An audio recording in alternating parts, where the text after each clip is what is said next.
everyone, and welcome to Writers Drinking Coffee. This is a podcast where writers sit around drinking tasty beverages and talk about writing, publishing, and the whole creative process. There will be rants and raves and opinions that do not agree but are lovingly delivered. We also do not censor ourselves, so consider us PG-13. Today's writing bench is Chaz Brenchley and me, Jeannie Warner. This is episode 159, interview with Lynn Harrod. Welcome, Lynn. Hello, Jeannie. How you doing? I am great. I am so delighted you came out with us. Lynn is the friend of a friend of, you guys have heard us talking about the Oz Project, and it looks like you have written with my friend more than just a little. Yes. We're talking. I think we're talking about Nathan, good old Nathan McCoy. He and I have been partners for a long time, since our film school days, and we are partners today. We have several projects that we're hoping to get off the ground, and he is my creative soulmate, so to speak. That's okay. That's really interesting to me because I really struggle to write with anybody else ever in any format. He does. Can you talk a bit about how it works for the two of you? Well, actually, I feel the same way you do, Chaz. I also struggle to collaborate. Nathan and I are partners, but we don't actually write anything together. What we'll do is we'll use each other as bounce boards.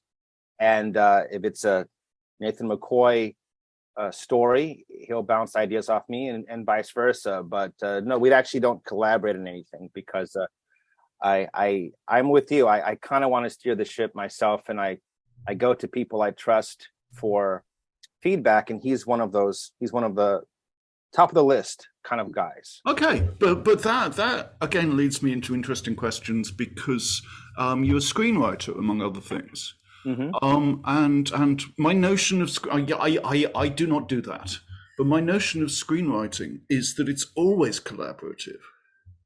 Well, it ends up being that way. So the early when a screenplay is birthed, it is a lonely experience, just like anything else. It's just like writing anything else.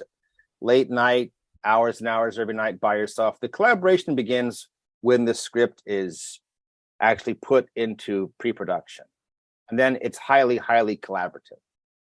Before that point, it's just like any other form of writing, really. We've chatted with Christy Marks and a storyboard artists, and yes, once it hits a certain point, the committee does take over and things get a life on its own. But you went to school to be a screenwriter too. So what school did you go to, and how did you decide you were going to be a screenwriter? Well, I went to the Los Angeles Film School. I went back in the early 2000s, where I met Nathan. I didn't really decide to be a writer of any kind. It just happened. Strangely enough, friends of mine and people I'm related to, they always dreamed of being a writer or a screenwriter. And I suppose they inspired me in a way. But speaking just for myself, I write because I got to get these stories out of my head. I just got to get them out. And I know you guys know what I'm talking about. You've spoken to enough writers, and you know yourselves that sometimes you just got to get it out. And sometimes it's a screenplay, sometimes it's a novel, and sometimes it's a short story. But these ideas just kind of come to you. Okay. So do you ever start a thing thinking it's a screenplay and decide, no, this needs to be a short story, or vice versa? Yeah, absolutely. In fact, The Queen's Angel began as a screenplay. Okay. I was wondering about that in particular because it is very visual and very visceral, and I loved it. I was going to ease it into us. You've just finished The Queen's Angel, which people can buy out on Amazon, etc., and it's fabulous. Thank you. We were talking over what a great short line you had intro, and if you don't mind, I'll read it. Sure. The Queen's Angel is a character study about what happens when a man who's lost his faith is bestowed an astonishing gift, and what powerful, immoral men will do to take it. I love this. The only thing I had after I've read this is I'm not sure he lost his faith, except in the theory that there are many faiths that have that God is both omniscient, omnipotent, and omnibenevolent. Mm-hmm. And because I've come from a land involving project management, that's like saying, that's like something can be cheap, it can be faster, it can be good, pick two. Right. Kind of those ideas of a divine being. You can have omnibenevolent that isn't omniscient, or you can have omnibenevolent and omniscient but not omnipotent. So Right. what do you want to do with all that? Right. And then, of course, omnipresence as well. Well, one of the things that is discussed throughout the book is faith versus belief. Ooh, and yeah. a lot of folks kind of lump them together. Sure. If you believe in a higher power, you have faith. If you don't, then you don't have faith. The protagonist, Abel Grant of this book, he believes. Not only does he believe, but he has what he considers proof of a higher power. I would say firsthand knowledge. Yeah. But he still doesn't have faith. Yeah. He still doesn't have faith in it. And that means he doesn't necessarily believe in it. He doesn't believe in that maybe we don't deserve it. Maybe the people who benefit from his gift, they might not deserve it. And that shakes his faith. Throughout the story, we see him at different stages of his life. And at no point is he a non-believer. He's always devout. It's just a matter of, should I be? That's how I personally define this character anyway, that he's lost his faith. He's lost his way. Which is interesting because you make it clear, and I don't think, and I'm making it weird for anybody else who might pick this up, because the man is a real honest to goodness, and I don't even want to use the word faith healer, but miracle worker. Yeah, Under many circumstances, he can produce miracles. And I loved one of the things that you established very early is that many people that write about magic powers in books, they do that hand-waving magic, whereas for something that's somewhat hand-waving, you box it very neatly, and that was something that I liked. Here's the trade, here's how it works, here's how the bargain is struck. It can be giving something, it can be taking something, but it's not really transmuting things. It's not, it really is just a give and take in its purest form. It really is. And he makes it clear in the story that he doesn't give anyone anything, he takes away. And he suggests that he could give, but that it would not be a good thing. So a lot of the conventions of religion and just belief in general are kind of examined in how he personally lives his life. Yeah. And that was really important to me. I wanted to write a genre piece with a little spin on, a little twist. And that was one of the things that really stood out for me when the story kind of presented itself in my brain, and I kind of latched onto it. Okay. What was it that drew you to the notion of, okay, we can't call it faith healing because he hasn't got faith, but miracle working? In general, I kind of have, and this is something that I discovered looking back at my body of work, because I've been writing for almost 30 years now. And, when you look at other writers, like in particular screenwriters, if you buy any book on screenwriting, they all have the basic same premise. You have to create a character, you have to give him a goal, put obstacles in his way, and then there's your story. While he or she overcomes obstacles and barriers to achieve his goal. The way I look at it is I begin at the end. And so I like to start with a character who has goals, who has things that he wants. And I just immediately give him everything he wants. And now what's going to happen? Right. And so what he wanted this gift. He wanted it and he got it. Boom. So now what are you going to do with it? And that's the kind of storytelling that I'm attracted to is what do people do when they get everything they want? Do they live happily ever after? No, they don't. I mean, that's where stories normally end. But that's where my interest peaks when the princess marries the prince at the end of the fairy tale. I want to know what happens the next day. That's kind of the guiding light for me for all of my writing. I like that. I have always wanted to. Indeed, I have a couple of times. I have written stories about what happens in great big fantasy epics after the great battles, after the king has been restored in Minas Tirith. Right, yeah. What it's like for the ordinary people after that, who've suddenly got a king again after living in a republic for, and so on. Well, if you think The Princess Bride, which was a fabulous book and turned into a fabulous movie with completely different themes. Completely different. But I remember the cover of the book that I read back in the 80s was what happens when the most beautiful princess in the world marries the handsomest prince in the world, and he turns out to be a son of a bitch. Yes. You're right. Yeah, exactly. at the surface, that seems like, oh, it's got the conventions of any fairy tale. But you're right. The handsome, dashing prince is the villain, and that's interesting. That's one of the first children's stories or movies that I can recall that had that little. Absolutely. And the henchmen become good guys and friends, and so there's lots of gray areas in that. Yeah, I that's the kind of storytelling I like. There's a piece that you have in there that you talk a little bit almost like the hero's journey, but in the way that the heroine's journey is described as girl goes off and forms family that helps her meet her goals. And in a weird sort of way, he does collect a family. I think Carlos is very definitely his family. Mercy is very definitely his family. He's got a couple cousins that he has to cut loose along the way, but still, in a loving manner, they're still family. Yeah, absolutely. I'd agree with that. He has his circle. We all have a circle.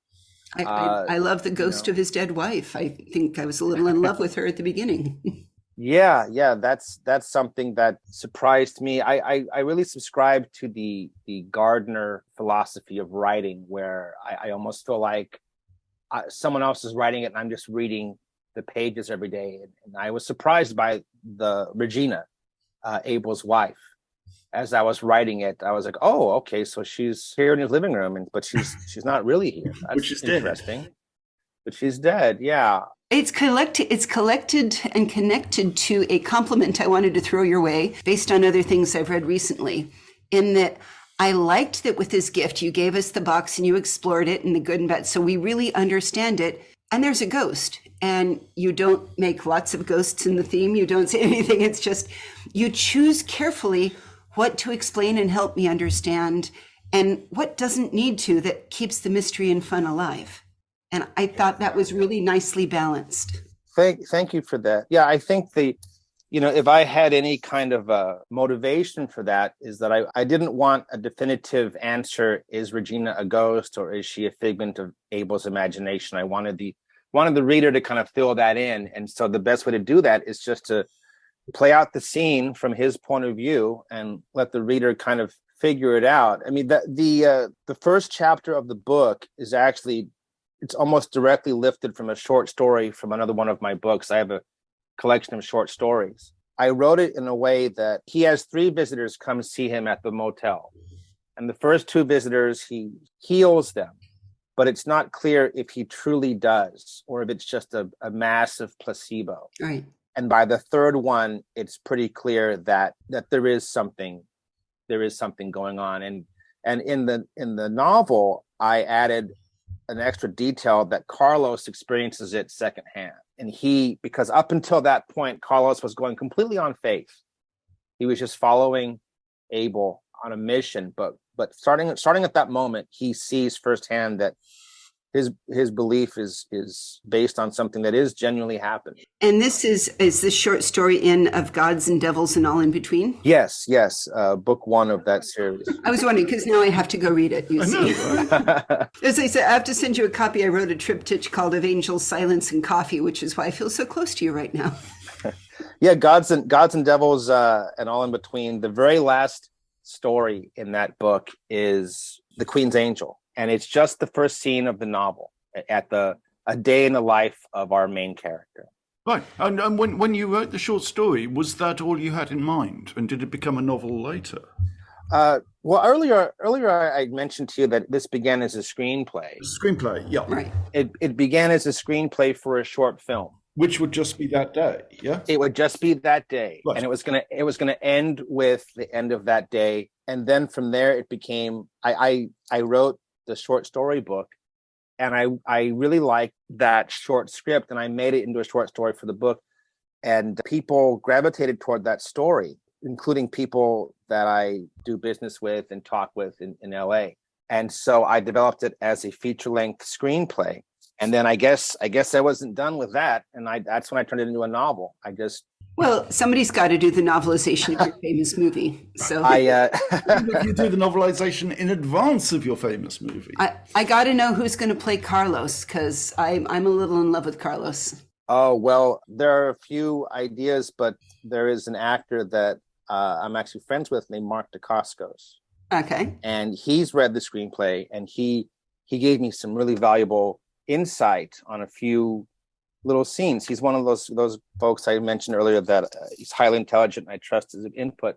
And so in my mind, anyway, Carlos is Mark Dacascos. Excellent. Just the way he looks and talks and moves. Yeah. But honestly, I'm always open to hearing like what the readers imagine when they read these characters. I'm curious, like for example, Jeannie, like what does Carlos look like to you, or what did he look like to you? Because you mentioned that you like that character a lot. I did, but weirdly, I don't have a Hollywood face on him right now. I almost want him to be an unknown and somebody, because that's the sort of role that makes a name. Yeah. I mean, in a way, it's kind of a story about Abel, but it's very much Carlos's story too. How do you go from being, equivalent of a button man high up in an organization to nearly dying in a car wreck, to not dying in a car wreck, to following a guy around who heals people? Right. Yeah. I can see what you're saying. And that was something that I was kind of surprised to kind of get that as well. I think my opinion for that and why Carlos stands out as, a secondary protagonist is that he has a redemption arc. He used to be a terrible person. He used to. Well, let's face it, he's still kind of a terrible person. He still kind of is. Yes, you're right. I will still break every bone in your body, but I'm not going to kill you. Right. Yeah. I'll do it lovingly. It just reminded me of The Godfather in the book, part where they're like, Godfather, these boys have dishonored my daughter. Will you kill them? And in the book, it's like, no, I will not, because she is not dead. It is inappropriate for you to ask me to kill them. But he goes through and puts them both in the hospital and maims them thoroughly. Right. Because right. It's his version of that honor. Yeah. Weirdly, justice. Mm-hmm. People don't want justice. They think they do, but they don't. Yeah. That's another one of those recurring leitmotifs of people think they want justice and they think they want what's fair and they think they want what's good, but do they? Do they really? Do they want good to be done to people that you don't like? Like, I give money to the ACLU. The ACLU occasionally is obliged to defend things that I absolutely wish weren't real or true. Yeah. But things you absolutely abhor. But they are fair about it. And that's what matters to me is that fairness. And that's, I think, why I would love Carlos so much. Mm-hmm. Wow, that's interesting. Yeah. That mentality, that thinking, what you just described about Carlos, almost all of the characters from another one of my books kind of feature. There's a book I wrote called Lucky Five, a novel. That was the crime thriller with the supernatural twist. Oh. Yes. And the five main characters, they have a life, a through line, kind of like Carlos. And what, you mentioned earlier, people they say they want justice, but really they want like a revenge or someone getting a comeuppance. It's kind of like, justice is balancing the scales, but nobody really wants the scales balanced. They want the scales tipped in their favor. Of course they do. And so that's where that justice and revenge confusion comes from. And yeah, Carlos, absolutely. If Carlos wasn't following Abel on a life mission, he would be a blight on the world. He would, but it's, it's that justice for me, not for thee. That's right. So what little sense of justice or revenge that he has, or balance or goodness, he gets that from Abel. And I tried to write it in a way that just imagine if he wasn't as dangerous and scary as he is, just imagine if he wasn't part of this mission. Mm-hmm. And even he revels at the thought of that. He just, You also handle, I think, some flashbacks beautifully, because you illustrate different parts of Abel's life, back when his wife was alive, things were successful that way. I loved when he first fell in with sort of, I'm sorry, I think of it as that Joel Osteen mega church kind of thing. And there's part of me that remembered. Do you remember the movie Pass the Ammo, or did you ever see it? I did miss that one. No, I didn't see that one. Then you and everybody listening needs to go watch Pass the Ammo, because Tim Curry plays a televangelist. Yeah. Oh, wow. Well, that alone will sell it. Tim Curry plays a televangelist. I'm in. You're going to love it. But it was a little bit of that character that you had in it, that Reverend Goldie. Yeah, Pastor Goldie Reeves. Goldie Reeves. I was imagining Tim Curry playing that part somehow in my head. Yeah, yeah, absolutely.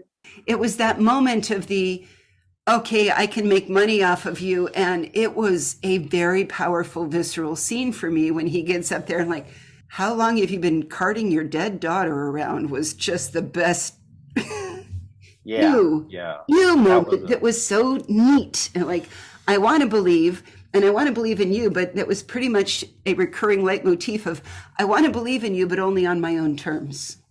Yeah, yeah, yeah. That's true. That is how people approach belief, and in a sense, I guess we kind of have to. Everybody has their own personal relationship with the universe or existence, or however we want to word it.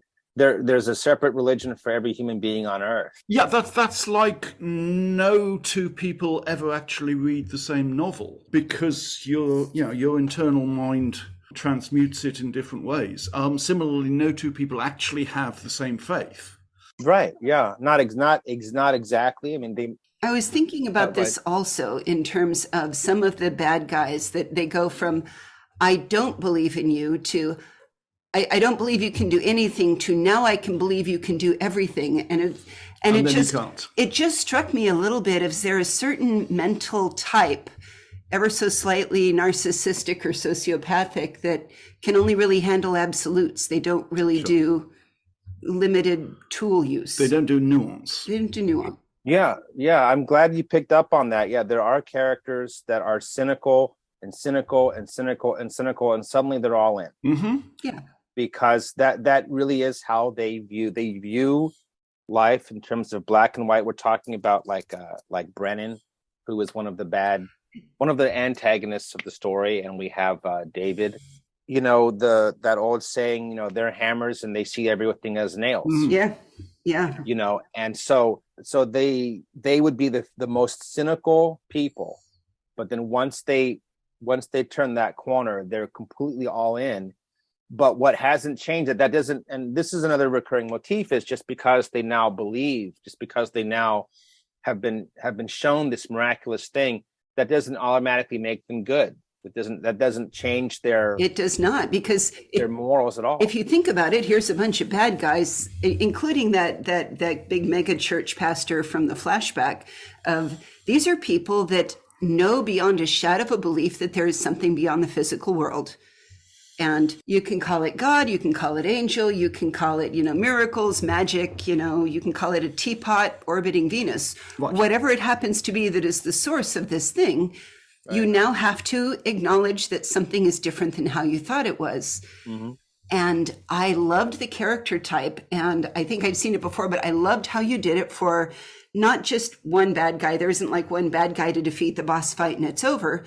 But this is multiple people through the world that want to see, right, I'm going to rearrange the world to fit mine. If this has to be my way, because my view has to be right as well. Yeah, exactly. And I truly believe that if the supernatural in any capacity was shown to us, it wouldn't automatically make us all like loving brotherhood of angels. It would, people would still be who they are.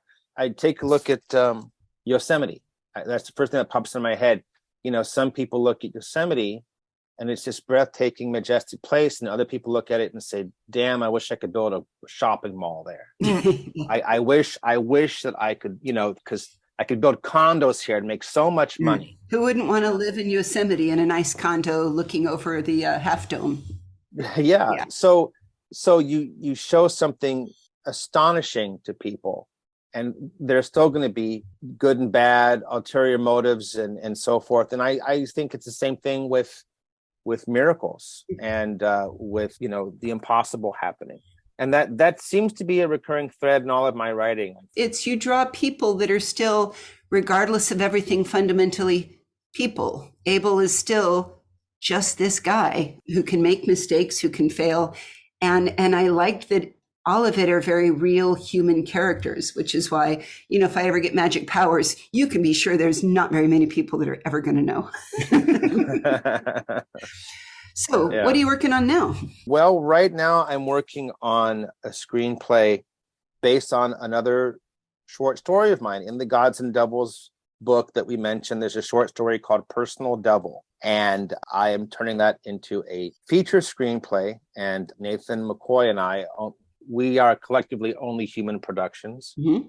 We are looking to produce that. Okay, cool. And so, among other things, that's the first thing that popped in my head in terms of writing. That's the thing I'm working. Can I get you to talk a bit, because The Queen's Angel, you wrote it as a short screenplay, then you made a short story out of it, then you made a full-length screenplay, then you made a novel. Can you talk about the transitions between screenplay and text in that context? Because, the one thing I know about turning a novel into a screenplay is that there are different rules, different needs, different requirements, which is why most good films made from good novels do not track the novel. Right. Yeah. It's a challenge. Screenwriting and writing a novel, they're both highly challenging, but very, very different. Screenwriting is all about limits. You're surrounded by fences. Okay. And you have to pick and choose. You have 15 amazing characters. You have to pick 2. You have like 5 glorious locations. You have to pick 1. And because it's very limited in every way, the format, length. And so with me, with Queen's Angel, it began as a very simple 20-minute script, 20-page script. It just took place at the motel in the beginning. And that is literally all I had at the time. For the past 20 years, that idea has been bouncing around in my head. Just this man in a motel, and people come to him, and it's kind of a secret. And that was it. That is all I had. And when I went from a short screenplay to a short story, I fleshed it out a tiny bit more. I gave Abel a little bit more backstory. And then when I turned it into a feature script, I gave Carlos a lot more backstory. And so every time I turned it into another different format, the world and the characters just grew and grew.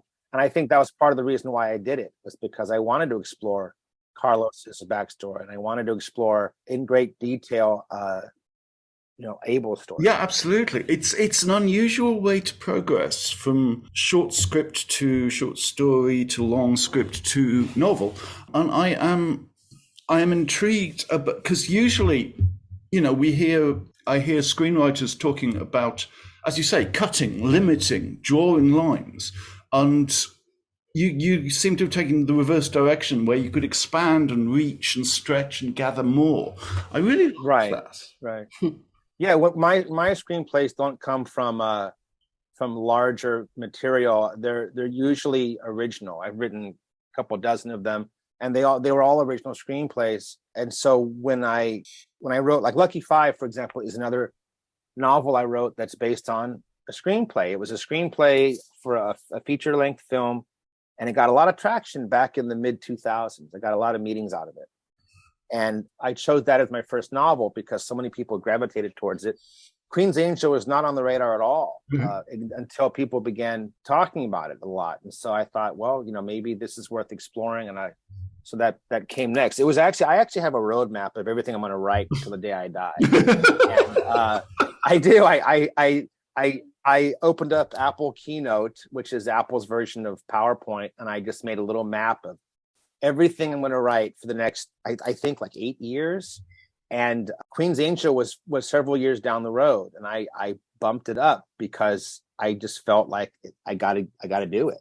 This is what I keep thinking about.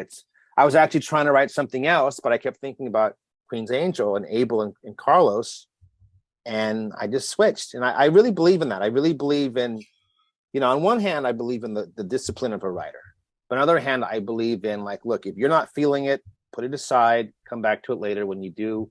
But in the meantime, I was going to say that's convenient, because what I wanted to ask you is, what advice would you give a new writer in all of this? So it sounds like you've got both schools of thought there going at the same time. Yeah, I guess that, if we want to talk about advice, the piece of advice that I always come back to is, there's no such thing as writer's block. If you are not feeling something anymore, then put it aside and focus on something that you are feeling. But the idea is you keep writing. Don't let it like, oh, I'm just going to go and watch TV now, or I'm going to go, hang out with my friends, or, just you want that the disciplines to keep writing. You don't have to write the same thing every day, because nothing's wasted. Like everything I've ever written in my life will eventually come to light. There's no waste in my kitchen. You know, everyone's gonna. I serve it all up. I like that. There's no waste in my kitchen.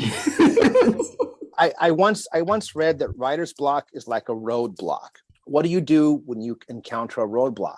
You go around it. Yep, you take another You route. steal the cones and you put them in the back of your car and you see how far you can get. That's what you do, Jeannie. Basically, when you come across a roadblock, you do something. You don't Right. just sit there and wait for them to finish the road. You do something, and then eventually you'll be back on course. There's also that it sounds like the habit of doing something is the right habit to work on. Yeah, absolutely. And if you don't feel like writing, novel C today, but novel D is really in your head, then work on that for a while. And then if you go back to novel C, great. If not, you can finish novel D. And, it all comes out in the wash, I believe, because if a story really is nagging at you, it will come out. All I do is type. You have totally been sneaking looks into my computer, haven't you? I think clearly. Well, we will put links to the interesting things we've mentioned on this podcast, which is www.writersdrinkingcoffee.com.